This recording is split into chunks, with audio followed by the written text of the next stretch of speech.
25 million people. That is the estimated number of individuals who have left the former Soviet republics since 1991 and not returned. To grasp the scale, that exceeds the entire population of Australia, gone from 15 countries in 33 years. Some countries lost 10% of their people. Some lost 20%. Moldova has lost over 40% of its total population since 1989. And here's the data point that transforms this from a migration story into an economic crisis. 70% of those who left had university degrees, significantly above the national average in every country they left behind. This is not poverty migration. This is the systematic departure of the productive class, and the countries that failed to stop it are still paying the compound interest on that loss. The Baltic states are the wealthiest former Soviet republics, and simultaneously the ones that suffered the most severe population losses. Latvia has lost over 27% of its population since 1990. Lithuania has lost over 22%. Estonia has lost approximately 14%. These are not war losses and not disease losses. They are economic migration losses, primarily to Western Europe following EU accession in 2004. When Latvia joined the European Union in 2004, its citizens gained the legal right to live and work anywhere in Europe. Hundreds of thousands moved to the United Kingdom, Ireland, Germany, and Sweden in the years that followed. They were young, educated, motivated, and they went where wages were highest. In Latvia in 2004, average monthly wages were approximately $350. In the United Kingdom in the same year, average monthly wages were approximately $2,400. That is a wage gap of nearly 7 to 1. For a young Latvian engineer or nurse or construction worker with an EU passport, the rational economic choice was not complicated. The EU created the conditions for economic success that allowed the Baltic states to rise to the top of the post-Soviet wealth ranking. But those same conditions of freedom of movement created the demographic crisis that now threatens those same countries. Latvia is one of the fastest aging countries in Europe. Its working age population is shrinking faster than birth rates, and return migration can replace. The economic success story and the demographic crisis story are the same story. Ukraine's situation is categorically different from Baltic emigration because it was forced. Between February 2022 and the end of 2023, approximately 6.3 million Ukrainians became registered refugees in Europe. The United Nations estimates the total number displaced, including those displaced internally within Ukraine, at over 14 million people. For historical context, this is the largest refugee crisis in Europe since World War II, larger than the displacement caused by the Yugoslav wars of the 1990s, larger than the Syrian refugee crisis's impact on European host countries. Ukraine's population in 1991 was 52 million people. By 2024, estimates place the population in Ukrainian-controlled territory below 30 million, a combined loss of more than 40% through emigration, war deaths, birth rate collapse, and the population of Russian-occupied territories removed from the count. But Ukraine's demographic crisis did not begin in 2022. Before the invasion, an estimated 6 million Ukrainians were working abroad, primarily in Poland, which had become the largest single importer of Ukrainian labor in Europe.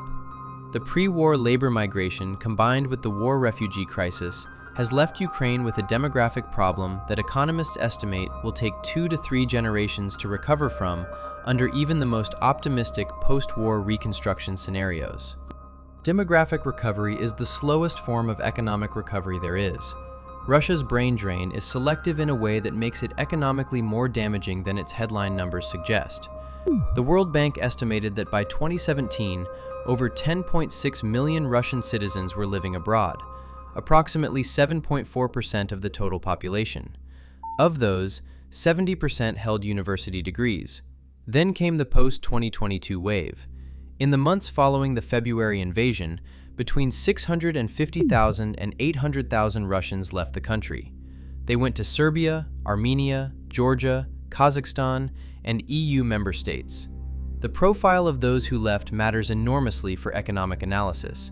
They were software engineers, data scientists, medical professionals, finance workers, and entrepreneurs. They took not just their labor, but their networks, their intellectual property, their startup potential, and their future tax contributions with them. Russia's demographic situation was already structurally challenging before 2022. Aging population, low birth rates, high mortality from cardiovascular disease and alcohol-related causes, life expectancy for men at roughly 68 years.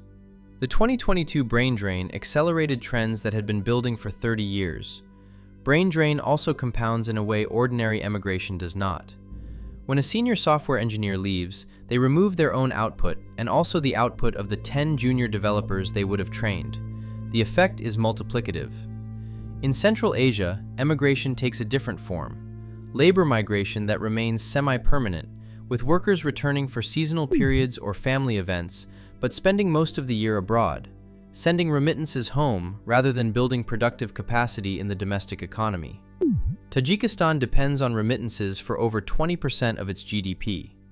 The majority of those remittances come from workers in Russia. When Russia's economy deteriorates, Tajikistan's GDP declines within a single quarter. Kyrgyzstan has a similar dependency, with remittances representing around 30% of GDP in peak years. This creates what economists call a remittance trap. Emigration provides enough income to relieve the immediate pressure that might otherwise force political reform, but it simultaneously removes the human capital that a domestic economy needs to grow out of that dependence. Countries in the remittance trap can survive indefinitely in a low-growth equilibrium without the population pressure that historically drives institutional change. Countries that continue losing working-age population face compounding challenges that are documented clearly in the data. Tax bases shrink, making it harder to fund the public services that might make staying attractive. Schools consolidate in rural areas, which accelerates urban-to-capital migration, which accelerates capital-to-abroad migration. Infrastructure stops making economic sense to maintain across depopulating regions. The fiscal position of the state deteriorates as the ratio of retired population to working population increases. Moldova demonstrates all of these dynamics simultaneously.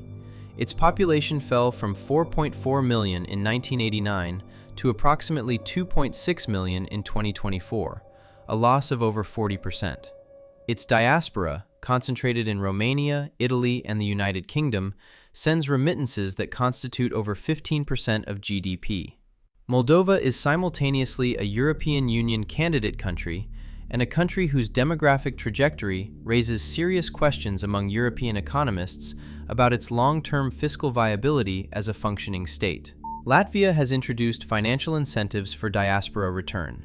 Lithuania has created tax advantages for returnees. Estonia has built digital residency programs to retain economic ties with its diaspora, even without physical return. The data on these programs is preliminary and not yet conclusive. What is conclusive is that the countries doing nothing are certain to keep shrinking. The Soviet Union created an integrated system of labor, population, and capital across 15 republics. When it dissolved, those flows did not stop. They changed direction. Where people go is where the economy is. Where people leave is where the economy is failing. Subscribe to the Collapse Index. New data every week.